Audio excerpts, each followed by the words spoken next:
Hello and welcome to Talking Leadership. This is Eric Perez welcoming you back to the sixth in the podcast series on emerging leaders. And before we get into the podcast proper, again, I'd like to thank the sponsor of Talking Leadership, Sydney Fish Markets. Once again, if you're in Sydney and you're looking for the experience when it comes to seafood, you can't go past Sydney Fish Markets. And again, I'd like to thank Brian Skepper and the team for providing some sponsorship to the program and helping it become a reality. So, back to the podcast. My guest today grew up on a small farm near Pittsworth in Queensland. She also spent 2 years working as a station hand in the Kimberley and Pilbara regions in Western Australia. She has been awarded an AgriFutures Horizon Scholarship, which was sponsored by Meat and Livestock Australia, and she was also part of the inaugural 2019 AgriFutures Future Young Leaders Program. Can I welcome to the podcast Emma Moss? Hi, Emma. Good, thank you. Thanks for having me. No worries, mate. I appreciate your time. So, look, thank you. You're the sixth podcast guest that we've had to date, particularly around this thing of emerging leader views, and I'm very grateful for your time. Emma, can I start by asking why have you chosen to look at these leadership type roles, and I'll particularly make reference to your work with in the ag sector amongst the Evoke Ag and undertaking the scholarship? Well, to be honest, I think I really accidentally came across leadership roles. I've probably naturally always been a leader, just starting from, primary school, taking lead at school camp activities and things. And then once I left school, there were more opportunities that kept coming up and I just didn't say no to them. And it just turned out that they were in a leadership role. And it probably wasn't really until about 2 years out of school that someone actually pointed out to me that what I'm doing, could be classified as leading. So I guess so now that I am consciously aware that I'm doing that, I've probably been a bit more conscious about my approaches and what I'm doing and seeking more advice. But I would say that leadership at the start was probably more accidentally fell upon. Yeah, okay. And look, that it's nothing to be worried about, I guess, because a lot of the podcast guests have talked about stumbling accidentally into leadership roles, and that's okay, because that sort of helps to build your strengths in areas of leadership, and it can come from a lot of different areas. So I appreciate you sharing that with us. So under leader capability, so from your travels, Emma, what do you feel is the most critical leader capability in the leaders that you've had the opportunity to work with or seen out in the world of work or university? Well, I've definitely seen leaders which I would definitely hope to never be like, and some that I certainly aspire to be like. And I think the number one thing is the respect gained. So I respect someone if they're respecting me. And that's, I think, the number one thing about a leader. And then being humble enough to admit that they could have done something better, or asking other people who they're leading questions about what they think. I think they're really important, because by that and by listening to others and not thinking that you're necessarily any better than them, it just so happens that you've got the steering wheel and that you're pretty good at driving it. I think that's what makes a really good leader.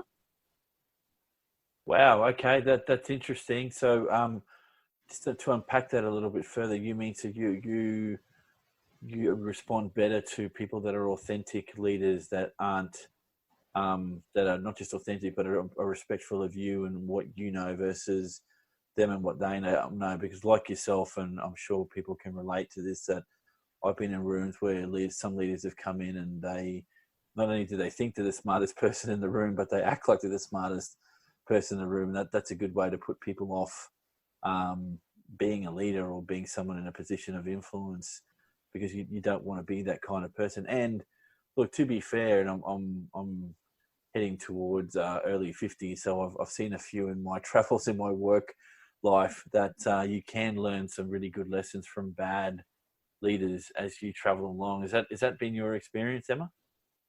Oh, absolutely. I think you always should learn from a situation. Otherwise, there's no point being in it. But I think I'm more, a lot of leaders that walk into a room, I've worked for some people who probably do have that, I know more than you attitude, but, or they do know more than me because they've had more life experience. But it's more when they are humble enough, I guess, or respectful enough to understand that they're leading. And I think the main role of leadership is to take everyone in your team and take their best qualities and help them use them to that maximum potential. Then they're doing their best leadership job. But yes, being in a situation where there is a bad leader or someone that's probably not getting the best out of their team, of course you're still going to learn from that, even if the only lesson you learn from it is, well, I never want to tell anyone they're an idiot, because it turns out you don't get much out of them when you do that. Yeah, sure. Some great insights there. Look, I could unpack that for an hour, but we won't go down that track just yet. Look, Emma, I'd like to turn to, if we can, this idea of emerging versus established leaders. And can I ask, what do emerging leaders bring to the table that established leaders don't, from your perspective? Um, well, I think when I think emerging leaders, I automatically think someone of my age who's just out of school, starting to understand themselves and the power that their words or actions potentially have, probably under 35, 30 years old. That's what I picture when I'm saying an emerging leader.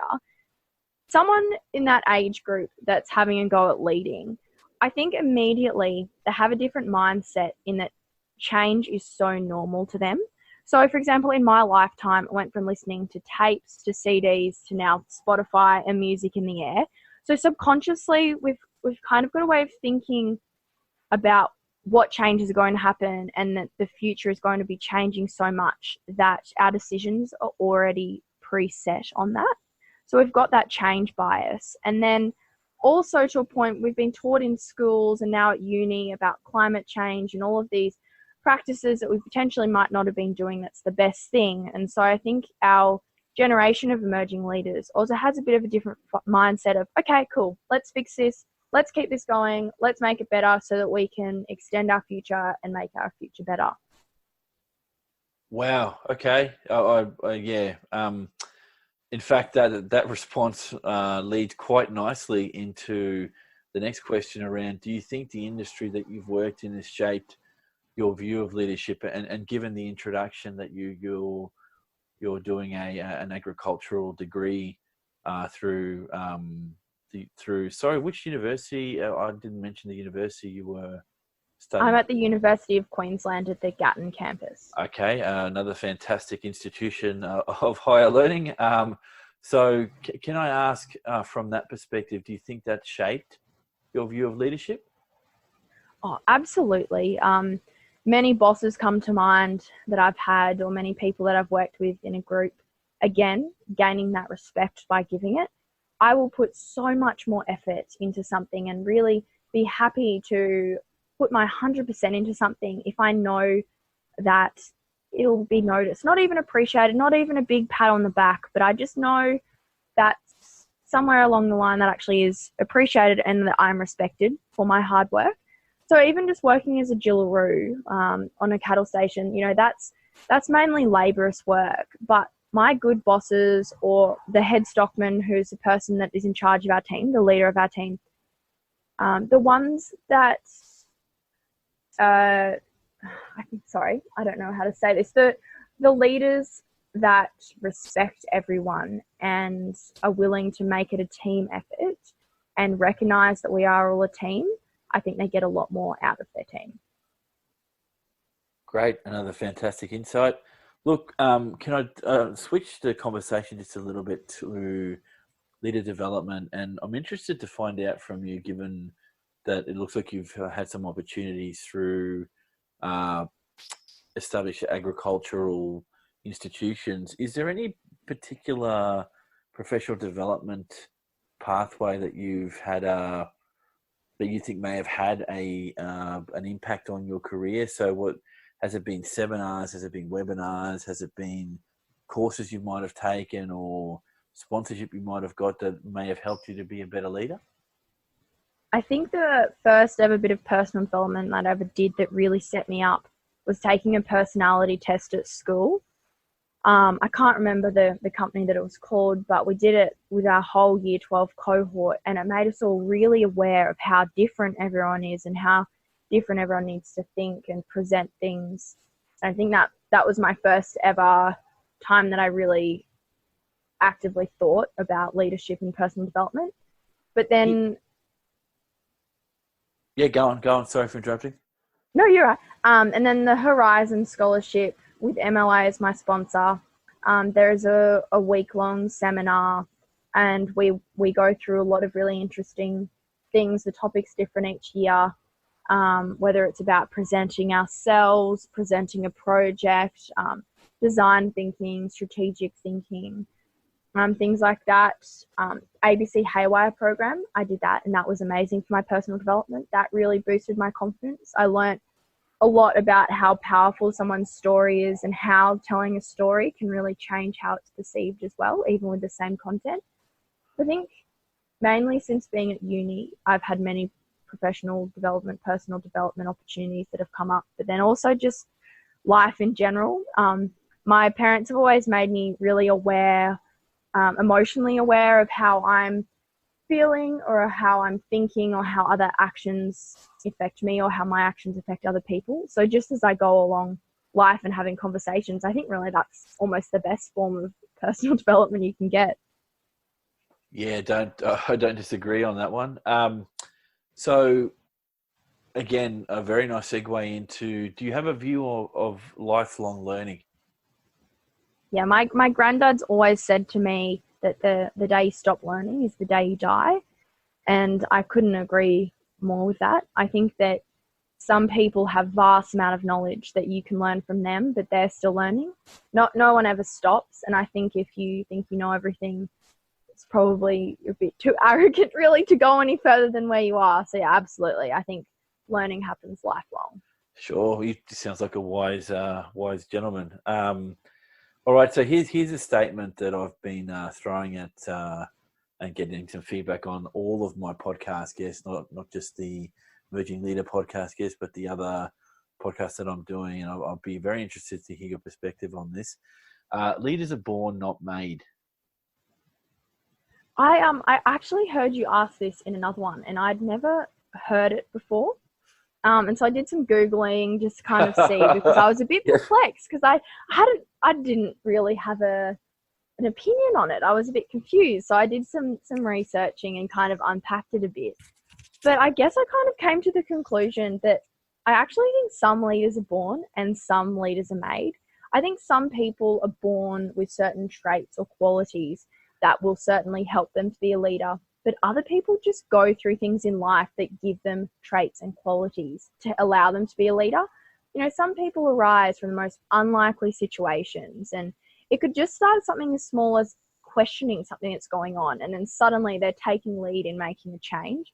So I really think that some are born and some are made.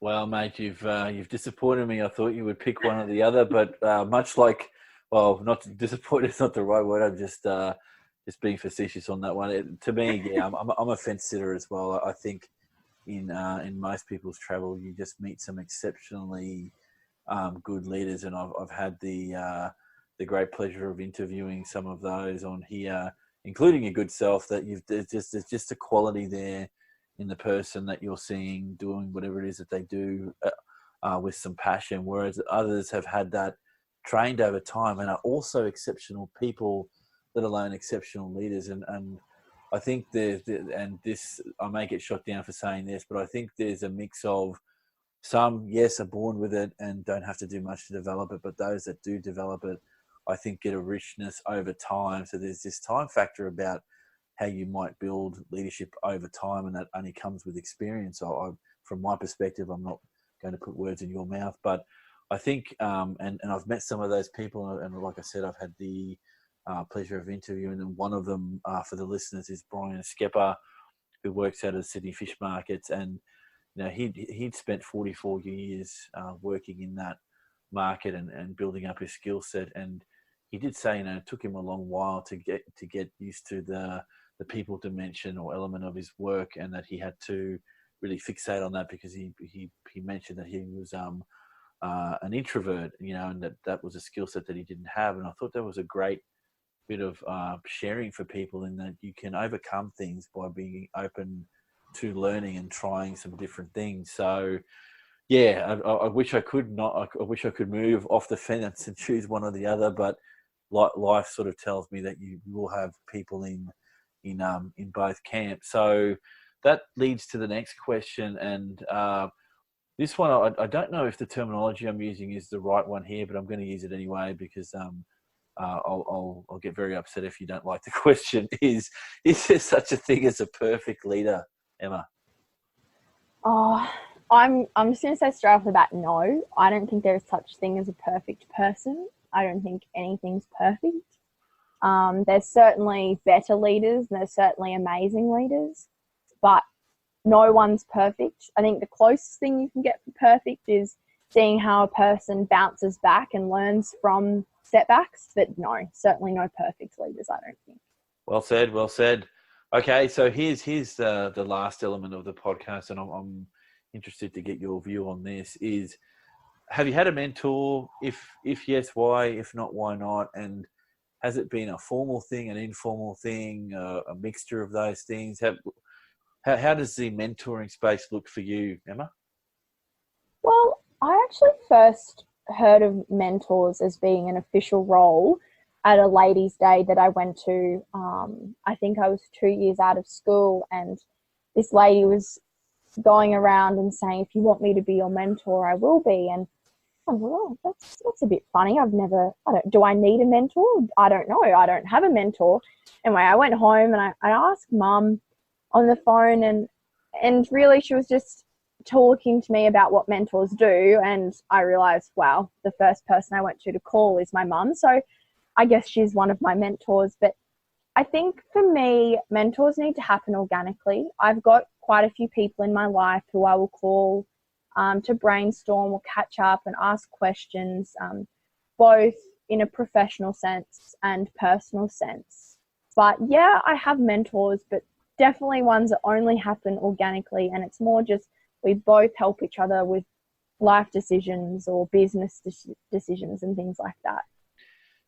That's an interesting response because it kind of fits in the building of the story that I've got from the podcast at this point, that the majority of people that I've been speaking to, it's been an informal, like you said, sort of grown organically from the networks that you've got, as opposed to being something more formal. And I don't know if this is and I'd have to test this with more podcast guests, but this thing about a formal arrangement seems not to be the way to go. Yet there's a lot of literature around the benefits of having a formal contract or a formal process there to get that going. And I guess that will suit different people. To me, that would be just not. It wouldn't work for me because of the kind of hours that I work and the flexibility that I need in my timing. And if you're going to approach someone to be a mentor, be aware that it's a two-way relationship. So you're getting something from them, making their time available to you, and vice versa. Because any good mentor is going to learn from their, I think the word is mentee. I think that's the right way to say it, that you can learn from younger leaders as well. And it's one bit of learning that I'll share here. And I didn't think I'd be doing this, but I'm getting the sense now from the responses, particularly around mentoring, is that leaders need mentors, even colleagues that can do that for yourself, to be able to detox around the things that you're doing. Because sometimes this leadership space can be a lonely space to work in, and it's difficult to work out how do you test if what you're doing makes sense to someone that doesn't have the same skin in the game and the kind of industry or position that you've got. And I've used the analogy before of everyone's got a doctor that they go see, but who's the doctor's doctor? Now, how do they pick that person, and what are the criteria that you need to pick to get there? So look, this has sort of kicked off an interest that I have around mentoring, that I will come back to you if you're prepared to have a chat, Emma, and for those other podcast guests that I've had, if you want to talk to me about mentoring, that this is something that's still worth a discussion, because I think you can get a lot out of it, being able to bounce an idea of someone that makes themselves available. So, look, thank you, Emma, for your time. No worries. Thank you very much for having me. And I'd like to thank everyone for listening to myself and Emma Moss, who's given up her time to chat with me today on Talking Leadership, the Emerging Leaders podcast. Thanks, everyone, and I'll catch you all on the next podcast. Thanks again, Emma. Bye. Have a good day.